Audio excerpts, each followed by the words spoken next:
Interagency refugee appeal on behalf of the UN Resident Coordinator who is out of the country.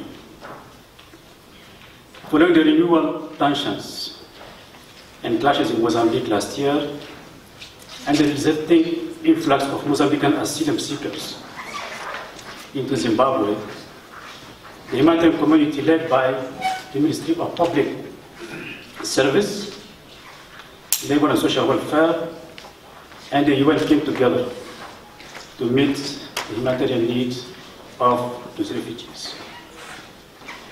Existing resources were used to assist over 7,500 Mozambican asylum seekers.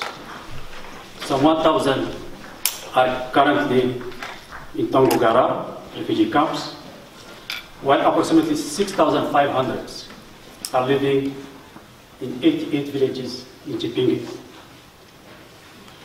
The appeal calls for partners to renew their commitment to the vulnerable Mozambicans who have fled conflict and are currently supported by host communities,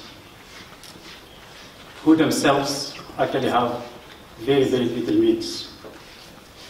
Therefore, additional resources are urgently required for the governments and humanitarian partners to scale up protection, health, nutrition, and other solutions for the refugees and asylum seekers in Zimbabwe. I applaud the governments for emphasizing the self-reliance of refugees and asylum seekers. The appeals aims to diversify the livelihood opportunities for the refugees and those asylum seekers in the Tongorora camp to empower them to become self-reliant. With the right support, the refugees can be an asset, as said directly from UNHCR, not a burden to the country. Yesterday, 20 June, was the World Refugee Day.